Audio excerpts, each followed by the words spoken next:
اللهم صل على محمد وعلى آل محمد كما صليت على إبراهيم وعلى آل إبراهيم إنك حميد مجيد. اللهم بارك على محمد وعلى آل محمد كما باركت على إبراهيم وعلى آل إبراهيم إنك حميد مجيد. الحمد لله رب العالمين والصلاة والسلام على سيد الأنبياء والمرسلين وعلى آله وأصحابه أجمعين. أما بعد فإن أحسن الحديث كتاب الله وخير الهدي هدي محمد صلى الله عليه وسلم وشر الأمور محدثاتها وكل محدثة بدعة وكل بدعة ضلالة وكل ضلالة في النار. رب اشرح لي صدري ويسر لي أمري واحلل عقدة من لساني يفقهوا قولي. رب زدني علما رب زدني علما وارزقني فهما. سبحانك لا علم لنا إلا ما علمتنا إنك أنت العليم الحكيم. أعوذ بالله السميع العليم من الشيطان الرجيم. بسم الله الرحمن الرحيم.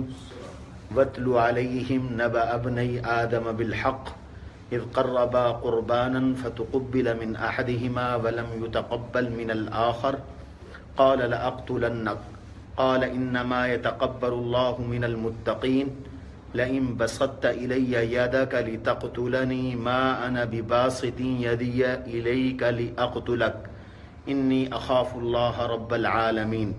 صدق الله العظيم وصدق رسوله النبي الكريم ونحن على ذلك لمن الشاهدين والشاكرين والحمد لله رب العالمين. گرامی قدر سامعین و ناظرین، سورہ مائدہ کی آیت نمبر 28 آپ حضرات و خواتین کے سامنے تلاوت کی ہے. اللہ تبارک و تعالی نے اس صورت کے اس حصے کے اندر ظلم، حسد اور کینے کے انجام کو بیان فرمایا ہے.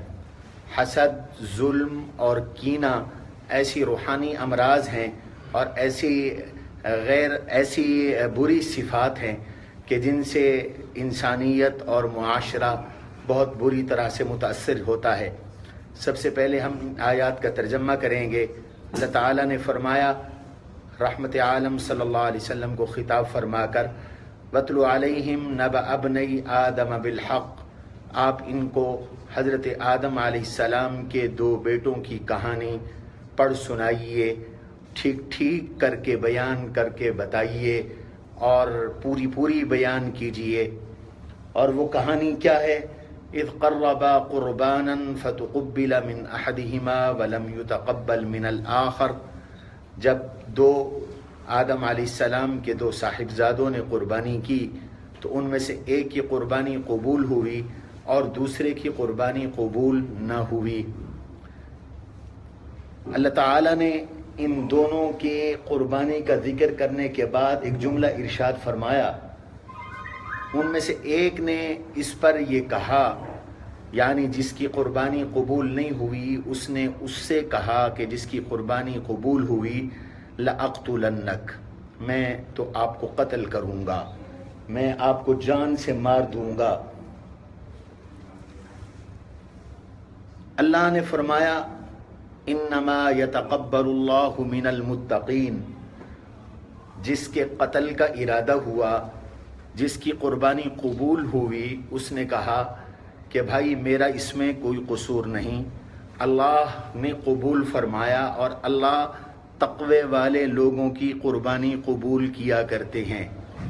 لئن بسطت الی یدک لتقتلنی، اگر آپ نے میرے قتل کے لیے دست درازی کی تو ما انا بباسط یدی الیک لاقتلک، میں آپ کے قتل کے لیے ہاتھ نہیں دراز کروں گا، اس لیے کہ مجھے اللہ رب العالمین کا خوف اور ڈر ہے.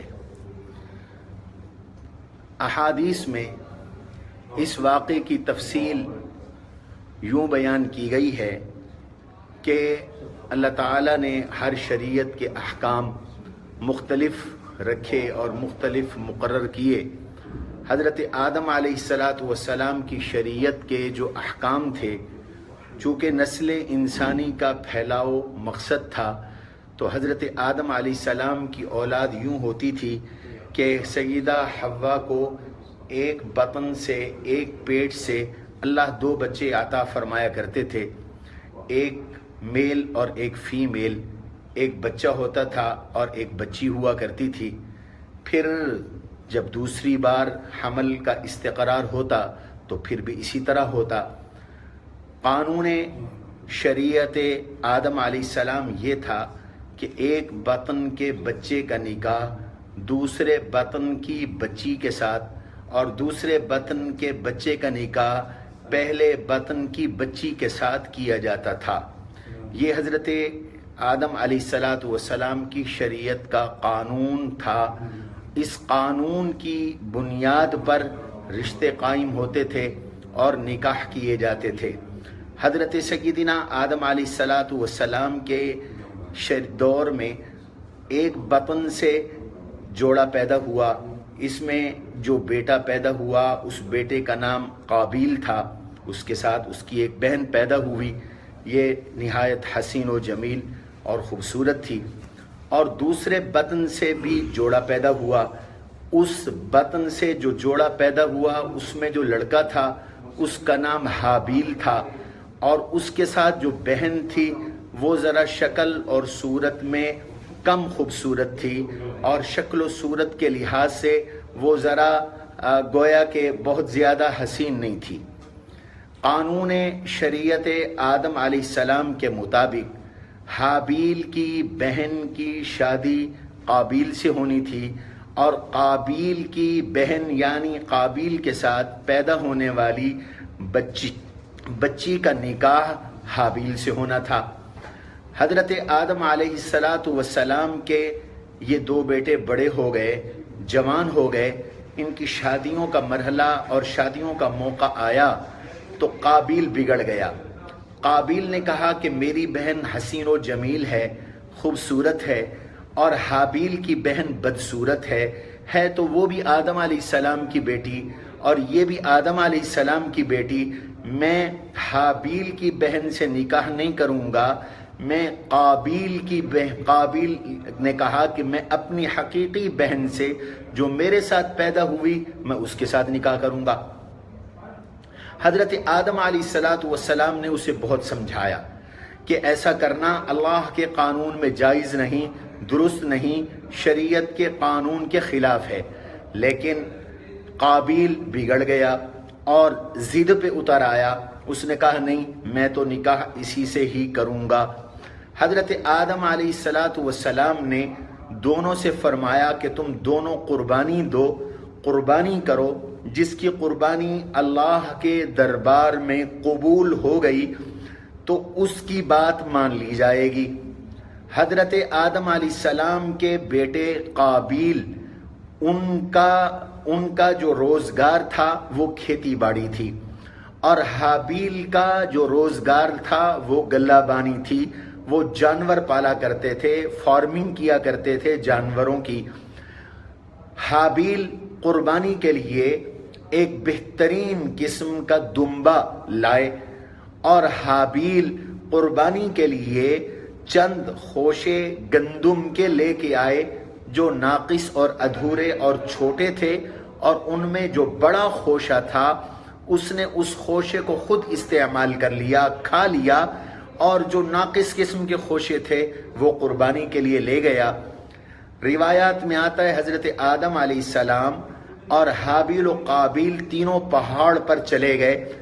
ان کی شریعت میں قربانی کے چیز کا استعمال انسانوں کے لیے جائز نہیں تھا، بلکہ آسمان سے آگ آتی تھی اور جس کی قربانی اللہ کو قبول ہوتی تھی اس کو جلا دیا کرتی تھی، اور جس کی قربانی قبول نہیں ہوتی تھی وہ ویسے کے ویسے رہتی تھی۔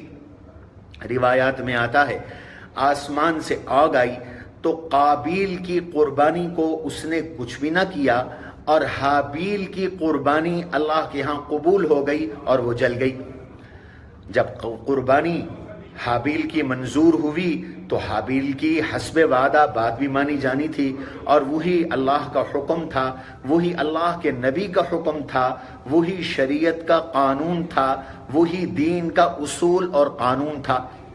اس پر قابیل کو حسد پیدا ہوا۔ حسد ایسا گناہ ہے جو زمین پر سب سے پہلے ہوا، اور آسمان پر بھی سب سے پہلا ہوا۔ حسد بہت برا گناہ ہے۔ آسمان پر جو گناہ ہوا وہ بھی حسد ہے۔ شیطان نے حضرت آدم علیہ السلام پہ حسد کیا اور یہ کہا خلقتنی من نار وخلقتہ من طین، الہ العالمین آپ مجھے آدم کو سجدے کا حکم دے رہے ہیں، جبکہ حقیقت یہ ہے کہ میں تو آگ سے پیدا ہوا ہوں اور آگ بلند اور بالا ہوتی ہے، اور آدم علیہ السلام مٹی سے پیدا ہوئے ہیں اور مٹی وہ جھکی ہوئی اور پست اور نیچے ہوتی ہے۔ اور زمین پر بھی جو پہلا گناہ ہوا وہ حسد کا ہوا، اور وہ یہ کہ قابیل نے حابیل پر حسد کیا۔ حسد کسے کہتے ہیں؟ عربی میں مفسرین حسد کی تعریف کرتے ہیں تمنی زوال نعمت الغیر، دوسرے کی اچھائی کی زائل ہونے کی تمنا اور آرزو کرنا، کہ فلاں کے پاس جو نعمت ہے وہ اس سے چھن جائے، وہ اس کے پاس نہ رہے، اس کو کہتے ہیں حسد، جو بدترین جرم اور بدترین گناہ ہے۔ حاسد کہتے ہیں گویا کہ اللہ تبارک و تعالی کی تقدیر پر اعتراض کرتا ہے، وہ اللہ کی تقدیر پر نالاں ہے کہ اللہ تو اس بندے کو نعمت دینا چاہتے ہیں اور یہ اللہ کے مقابلے میں آ کر اس سے نعمت چھیننا چاہتا ہے۔ حضور علیہ السلام نے فرمایا ایاکم والحسد فإن الحسد یأکل الحسنات کما تأکل النار الحطب، اپنے آپ کو حسد سے بچاؤ، حسد نیکیوں کو ایسے کھا جاتا ہے جیسے آگ لکڑیوں کو کھا جاتی ہے۔ لوگوں کی نمازیں، روزے، حج، زکوٰۃ، تلاوتیں، اذکار، مجاہدے، عبادتیں، ریاضتیں سب برباد ہو جاتے ہیں، سب ضائع ہو جاتے ہیں حسد کی بنیاد پر۔ اس لیے اپنے آپ کو حسد سے بچانا چاہیے۔ اس نے کہا کہ اچھا اگر میری قربانی قبول نہیں ہوئی اور اس کی قبول ہوئی تو میں اب اس کو دنیا میں زندہ نہیں چھوڑوں گا، میں اس کو قتل کروں گا۔ قابیل نے حابیل کو قتل کی دھمکی دی۔ اس پر حابیل نے قابیل سے یہ کہا کہ مجھے تم کیوں قتل کرتے ہو؟ انما یتقبل اللہ من المتقین، اللہ کی جانب سے قبولیت وہ تقوی والے لوگوں کی ہوتی ہے جن کے دلوں میں اخلاص ہوتا ہے، خوف خدا ہوتا ہے، وہ گناہوں سے اجتناب کرتے ہیں، وہ مخلوق خدا کو ستاتے نہیں ہیں، ان کی جانب ان کی اللہ قبول فرمایا کرتے ہیں۔ اس سے ایک بات یہ بھی معلوم ہوئی کہ اللہ کے ہاں اعمال کی قبولیت کا مدار کثرت نہیں ہے، اللہ کے ہاں اعمال کی قبولیت کا مدار اخلاص ہے۔ چھوٹا سا چھوٹا عمل ہے، اگر اخلاص کے ساتھ کیا جائے اللہ اسے قبول فرما لیتے ہیں، وہ آدمی کی مغفرت کا ذریعہ بن جاتا ہے۔ اور بڑے سے بڑا عمل ہو اور اس کے اندر اخلاص نہ ہو، وہ ریا کے لیے ہو، وہ لوگوں کے دکھلاوے کے لیے ہو، وہ واہ واہ کے لیے ہو، وہ اش کروانے کے لیے ہو، تو اللہ کے ہاں وہ مسترد ہوتا ہے، اللہ تعالیٰ اس عمل کو قبول نہیں فرماتے۔ تو مدار قبولیت کا تقوی پر ہے، اور قبول اللہ فرماتے ہیں، جس کو چاہیں، جس کا عمل چاہیں قبول فرما لیں، اور جس کا عمل چاہیں مسترد فرما دیں، چاہیں تو وہ بڑے سے بڑے عمل کو منہ پہ مار دیں، اور چاہے تو چھوٹے سے عمل کو قبول فرما کر اس پر مغفرت فرما دیں اور اس کے اوپر اپنی نوازشات اور اپنی عطائیں فرما دیں۔ حضرت آدم علیہ السلام کے اس بیٹے قابیل نے حضرت حابیل کو قتل کر دیا۔ حابیل کسی کام سے گئے تو آدم علیہ السلام نے قابیل سے کہا کہ ذرا پتہ کرو تمہارے بھائی حابیل واپس نہیں آئے، تو یہ غصے میں باپ کا بھی گستاخ ہوا، اس نے حضرت آدم علیہ السلام سے نہایت کرخت اور برے لہجے میں بات کی اور یہ کہا کہ میں کوئی اس کا نگہبان اور چوکیدار تو نہیں، میں اس کا محافظ تو نہیں کہ میں اس کے ساتھ رہوں۔ حضرت آدم علیہ السلام نے اسے فرمایا جا کر پتہ تو کرو۔ یہ پتہ کرنے گیا تو وہ آ رہا تھا، اس نے ہاتھ کے اندر کلہاڑا لیا، لوہا لیا اور اس کے اوپر حملہ کیا اور حملہ کر کے اسے مار دیا۔ جب مار دیا، قتل کر دیا، تو اب یہ اس حیرت کے اندر پڑ گیا کہ میں اس کی لاش کو کہاں لے جاؤں، اس کو کیسے دفن کروں، چونکہ یہ انسانیت کا پہلی لاش تھی اور گویا کہ پہلا دفینہ تھا، تو تو اس پر اللہ نے ایک کوا بھیجا، فبعث اللہ غرابا یبحث فی الارض، دو کوے آئے آپس میں لڑتے لڑتے، ایک کوے نے دوسرے کوے کو مار دیا۔ جس کوے نے دوسرے کوے کو مارا تو اب اس نے مٹی کھودی اور مٹی کھود کر دوسرے کوے کے اوپر مٹی ڈال دی۔ یوں اس کو اندازہ ہوا کہ مجھے لاش کہاں لے جانی ہے، تو اس نے بھی کوے سے قبر کا یہ عمل سیکھا اور بھائی کو دفن کیا۔ حضور صلی اللہ علیہ وسلم نے ارشاد فرمایا کہ یہ پہلا قتل تھا۔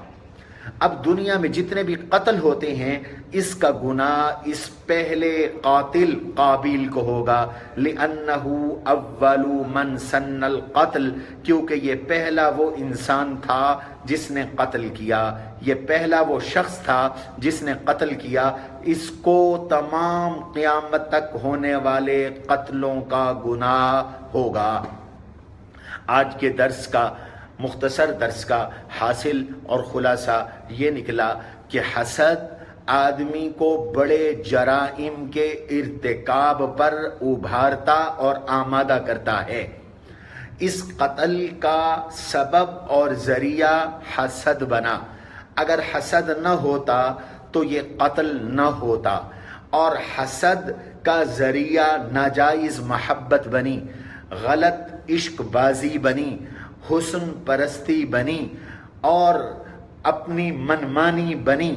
جب اپنی چاہت اور اللہ کا قانون ٹکرا جائیں تو پھر چاہت کی قربانی دے کر اللہ کے قانون کو اختیار کرنا چاہیے، اور اگر چاہت کو آدمی ترجیح دے اور اللہ کے قانون کو توڑ ڈالے تو پھر انجام قابیل جیسا ہوتا ہے۔